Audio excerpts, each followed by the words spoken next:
My name is Chuck.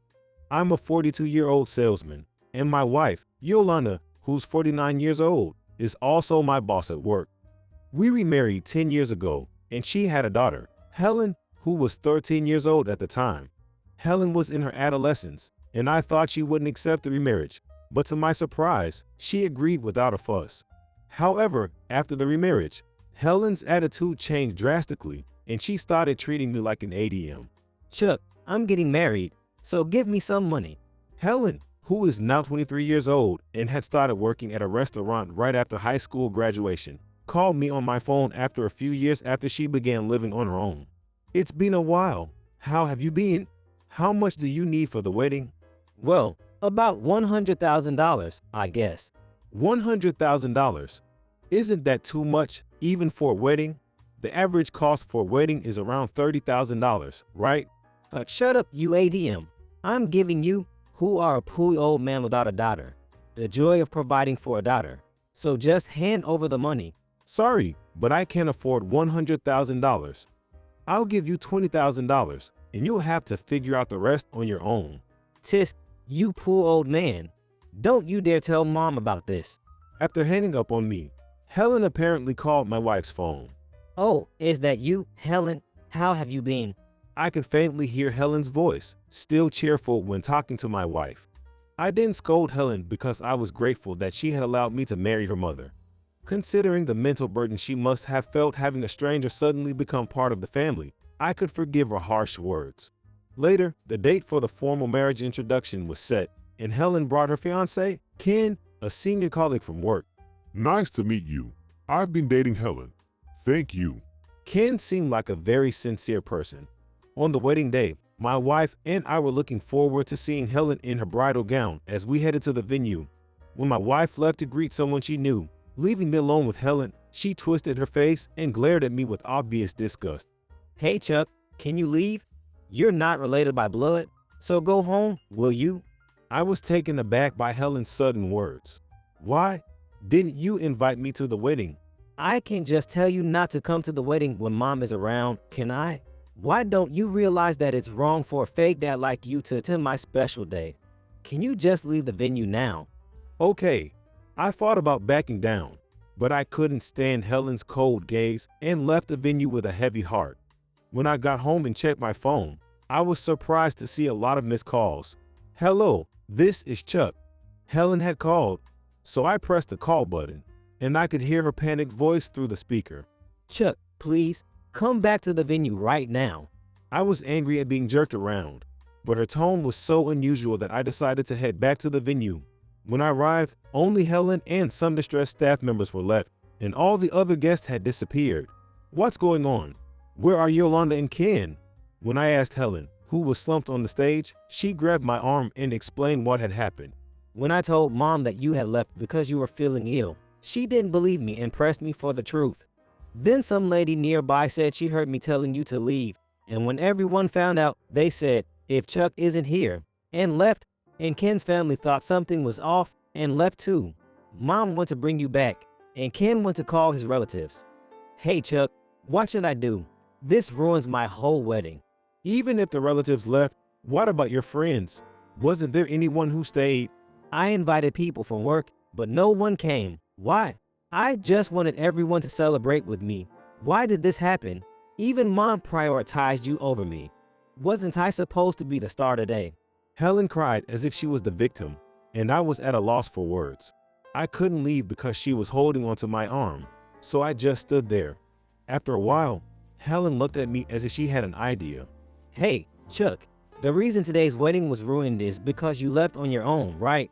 So, if we consider you as the cause of disrupting the ceremony, then give me another wedding. If you do that, I'll specially allow even a fake dad like you to attend the next wedding. I was fed up with Helen's attitude, blaming everything on me as if she had done nothing wrong. I shook off her grip and looked down at her as she crouched. I'm just a stranger to you, Helen, right? A stranger like me has no obligation to give you a wedding. If you want to redo the wedding, do it with your own money. Wait, Chuck, you're worthless except for your money. Ignoring your daughter's wishes is the worst. Helen played the daughter card only when it suited her, and I sighed inwardly. leaving her behind and exiting the venue. Just then, my wife and Ken returned, and I decided to go home with my wife. Unfortunately, Helen never thanked me. The next day, while my wife was out on holiday, I was cleaning the house when the intercom rang around 3 p.m. When I looked at the monitor, Helen was glaring at the camera with an unhappy face. Chuck, you're there, right? Open up. I wondered what was going on. She wouldn't know unless I answered. Come on, open up. You're inside, aren't you? I really wanted to pretend I wasn't home, but Helen started knocking on the door violently, so I reluctantly opened it. What do you want? I'm here to collect the money for the next wedding, as I told you yesterday. I already said yesterday that I have no such obligation. Such selfishness won't get through, you know. As the person who completely messed up yesterday's wedding, I'll definitely demand at least $50,000. Which one of us is selfish? I gave you $20,000 for yesterday's wedding because I wanted to celebrate you, but you didn't even say thank you. And you kicked me out, saying I was a stranger. As a result, all the other guests left. It's clear that you lack genuine popularity. It's not my fault the wedding was canceled. What are you talking about? It's your fault, Chuck. It's unbelievable that you would leave in the middle of it. I'm not responsible. It's your own fault. As I made it clear, Helen's face turned red, and she started yelling with tears in her eyes. Huck, are you saying it's all my fault? That's a joke. After all, you're being so self-righteous over a mere $20,000. You're just a stranger who married Mom. That stranger is the one you wanted out of the wedding, right? Put yourself in my shoes, playing this parent-child game with you. Game? So that's how you cite. You should have opposed the marriage then. If more people brought money, I thought my mom and I could live comfortably, so I allowed the marriage. But it turns out you can't even come up with $100,000. What a disappointment. So, you allowed me to marry your mother just for the money from the start? It's only a given. Who would want to call such a dirty old man dad? Know your place. I had hoped, even if just a little, that Helen might have some affection for me, but her words left me stunned. I see. So, for Helen, it wasn't about having a father, but just about the money. That's right.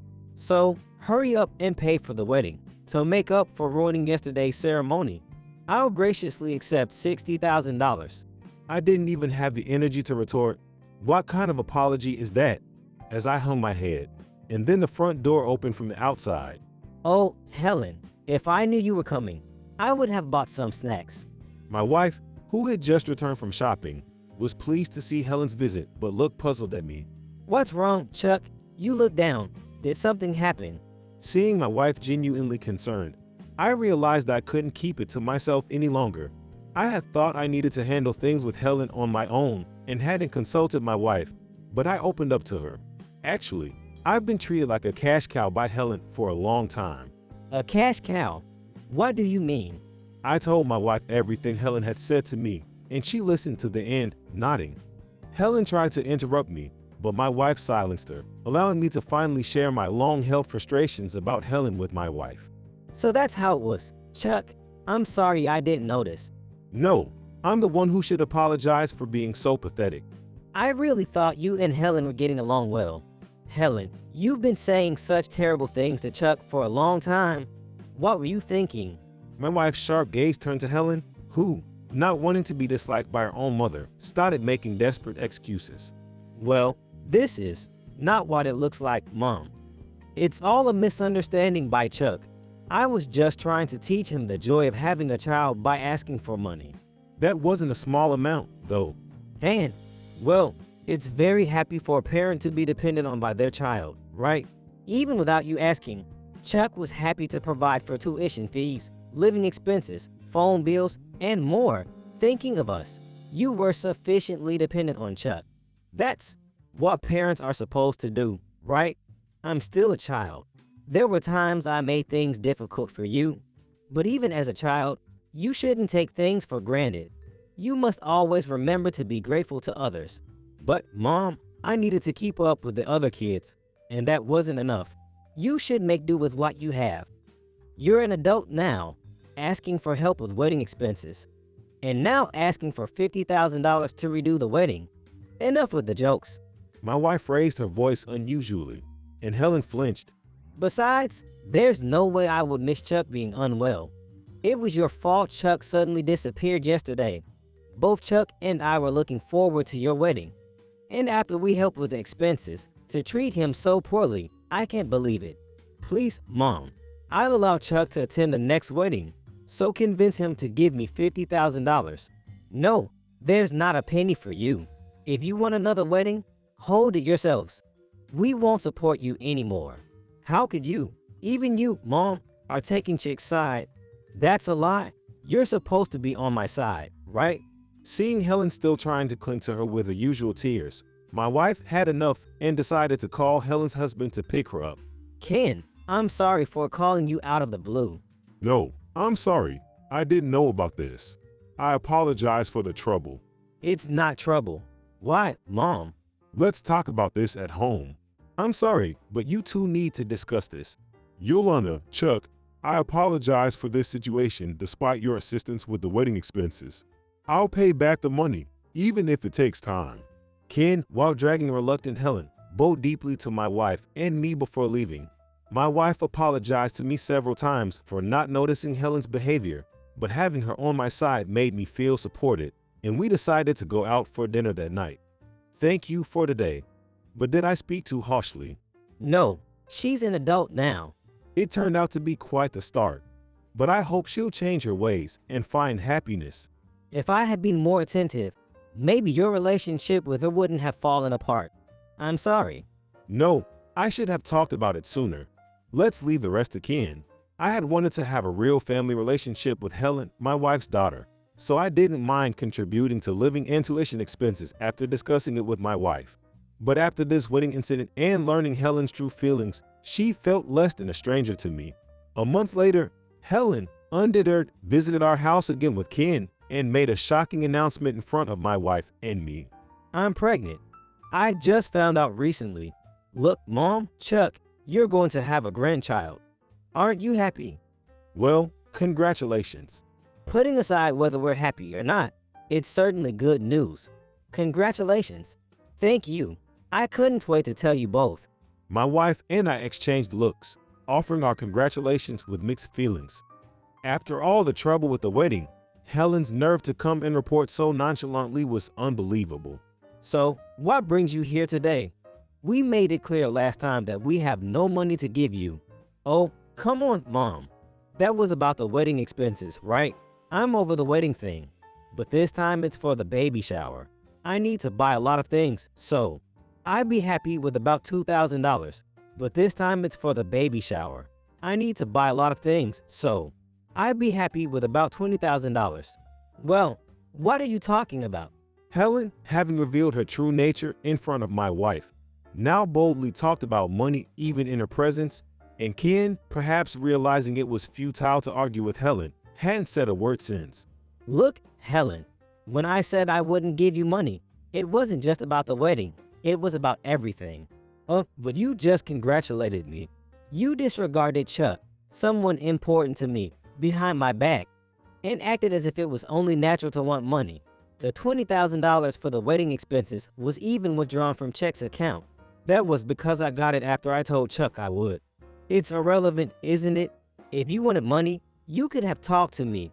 Instead, you pretended to be a good girl to me and treated Chuck like a convenient wallet.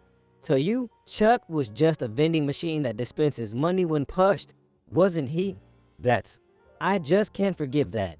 I don't care how I treated Chuck. Look at this instead, an ultrasound photo. It seemed like my wife's words didn't resonate with Helen at all, as she pulled out a black and white photo from her bag and placed it on the table. I'm 3 months pregnant. Isn't that too big for 3 months? Is it? My wife picked up the ultrasound photo, scrutinized it closely, and then frowned at Helen. What are you talking about, Mom? You gave birth to me, so you should know how fast a baby grows, right? That's why I'm saying it. This baby looks more like 4 months to me. No way. The description.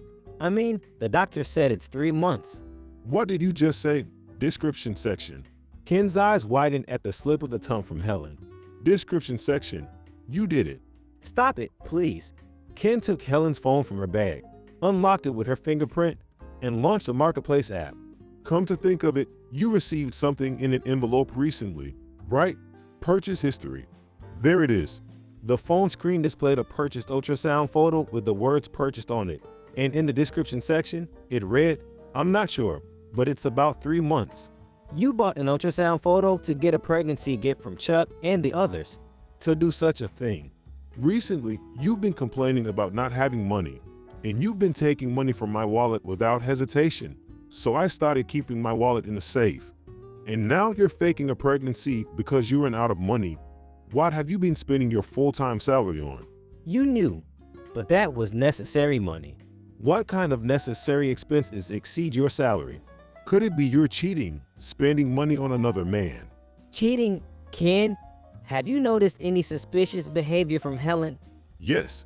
When we work together, she gets unusually close to the younger employees, laughing and talking. And when I ask what's going on, she dodges the question, saying it's just work-related. Ken, you're just too suspicious. I'm just being kind to my juniors. If you're just being kind, you don't need to ask for their addresses or exchange emails late into the night. That's because they happen to contact me at night, wanting to talk about work. Even if they did contact you, you're a married woman. You shouldn't engage in behavior that could lead to misunderstandings. I've had enough. Your excuses are tiresome. We're struggling to make ends meet, yet you splurge on designer brands, leave all the housework and cleaning to me, and spend your time watching TV and calling your juniors. I'm not your maid. Hey, that's what we talked about when we got married. You said you wouldn't let me suffer. I can't take care of you anymore. I want a divorce. A divorce? Wait a minute. I've waited. I hope you would change. But your attitude towards Chuck and today's ultrasound photo, you easily use and deceive people. I don't want to be with someone like that anymore. Wait, you can't just spring this on me. It's not sudden. We've talked about this countless times. About housework, about money. As he spoke, Ken clenched his fists, trembling. I don't understand. After being supported by so many people, you can't even express gratitude. Calm down, please. I'm sorry, my bad. For what? I've heard your superficial apologies before. Oh, wait. While clinging to her husband's leg as he headed for the door, Helen turned a desperate look towards me and my wife. Chuck, Mom, your daughter is about to get divorced, and you're doing nothing? Hurry up and convince Ken not to divorce me. That's impossible. If I were in Ken's shoes, I'd divorce too. You brought this upon yourself. If you want to change his mind, you need to convince Ken yourself. How can you, Mom? Chuck, you're terrible. Your own daughter is begging for help, and you do nothing. Hey, Ken, wait. Don't abandon me. The future is for you two to decide. There's nothing more we can do. As we watched Helen, still clinging to Ken's leg, leave through the front door, we threw Helen's shoes and bag out onto the porch, exchanged looks, and sighed with exhaustion. Unfortunately, 2 months later, Helen visited again, this time with a real ultrasound photo. Could you open the door, please? We've already told you. There's nothing more we can do. Come on, Chuck. I'm really pregnant this time. Again with the lies. It's not a lie. It's true. Look at this. This is. With my current salary, there's no way I can be a single parent. Tell Ken not to divorce me. The ultrasound photo she handed over was smaller than the one we saw before. I returned the photo to Helen and took out a prepared envelope from the table, placing a photo on it. After all this, just let Ken go. What? Why do you have this photo? Does it ring a bell? What about what's depicted here? Did Chuck do this? Taking sneaky photos like this? What about it? Anything else you want to say? Don't tell my husband. I can't raise a child alone, please. The photo I presented was of Helen walking arm in arm with a young man who was not Ken, a photo suggesting infidelity. What are you planning to do if I don't say anything? I'll talk to my husband smoothly and avoid the divorce. You're not even going to apologize and change your behavior. But even if I say I'll change, I don't know anything about housework, and it makes my skin break out. Don't you want to do something for Ken's sake? Why should I? After all, I married him. Why do I have to go to such lengths? Marriage isn't something you get into just to have things your way. Just keep quiet about it, will you? As long as Chuck doesn't talk, it's fine. This isn't something I can just stay quiet about. Stop nagging. I was asked by Ken about 2 weeks ago, if she comes to your house, tell her I intend to file for divorce and demand alimony for the affair along with this photo. And my husband knows already. That can't be. This is a misunderstanding. Recently, you've been skipping work and hanging out, right? Ken's been troubled because he can't talk to you about the divorce since you're not home. But if I stay home, the divorce will proceed, and I'll end up a single mother. Even if you keep running away, there's the option of getting a divorce through court. Face reality and reflect on why you're getting divorced. So, Chuck, if I get divorced, you'll support me and the baby in my belly, right? We're family. It's only natural to help each other out in times of need. I'm your only daughter. Stop playing the daughter card only when it suits you. You said it yourself. You and I are nothing but strangers not related by blood. As you said during the wedding, telling me to leave because we're not related by blood. And all the times you've called me an ADM. Shouldn't you apologize sincerely? Why should I apologize? I only told the truth. You and I are not related by blood. We're strangers. I've been pretending to be your daughter, teaching you the joy of parenting. So, Chuck, as a fake father, you should be grateful and generously bring money for me, right? After all we talked about before, you haven't reflected at all. I understood that time, so I'm not saying I want that money anymore. That's not the point. Ken must have had a hard time with this. Why? You raised me, so you know the experience and hardships of parenting, right? It's not something that can be settled with pretty words. Then, since I've lived with you, I should receive a proper thank you, right? For what exactly? Your mindset really hasn't changed. I'm not wrong about anything. Just bring the money quickly, will you? Enough. This is the last time. At that moment, I realized this was Helen's true nature, and the last bit of sympathy I had for her vanished without a trace. So, I understand your feelings very well. My wife, who had been listening from the next room, opened the door and stood in front of her daughter with a fierce look, telling her that, Mom, why are you there? Eavesdropping is so underhanded, isn't it? I thought you'd speak your mind if it was just you and Chuck. That wasn't my real intention just now. It was a hypothetical. To me, you were a very dear only daughter. That's why I've turned a blind eye to a few things, but unfortunately, it seems I've spoiled you too much. Mom, are you listening to me? Hey. Ignoring Helen's voice, my wife went back into the room and returned with a piece of paper from a file, which she handed to Helen. This is a list of the valuables you've taken and sold without permission. This is why. I thought I had lost them, but when I thought about it, I remembered that you always had some reason to enter our bedroom around the time the valuables went missing. That's just your imagination, right? You know, Mom, you can be quite absent-minded. I was so busy raising you that I didn't let things slip through the cracks. Exactly. So this is just your imagination, is it?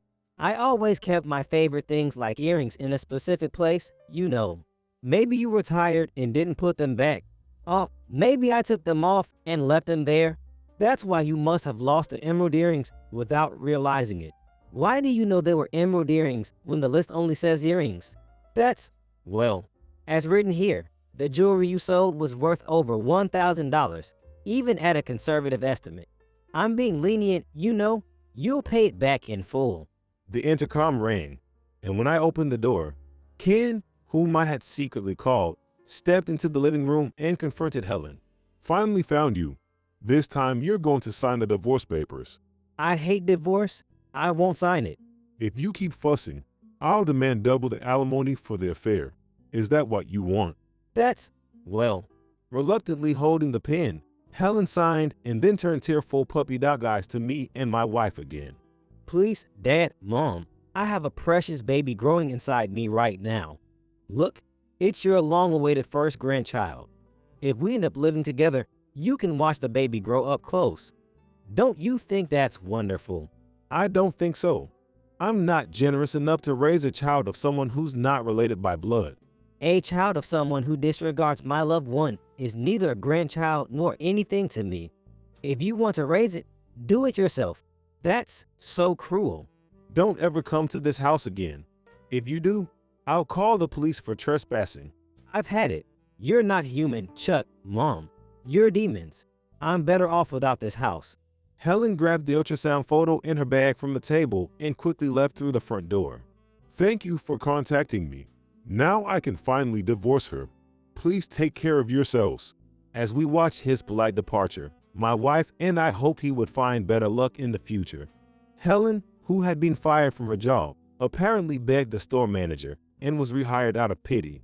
But her affair with the junior at work was exposed, and I heard from Ken that she was working while looking haggard. After the birth, a DNA test proved that the child was Ken's, and he gained custody. We had a small wedding and are living happily, blessed by many people.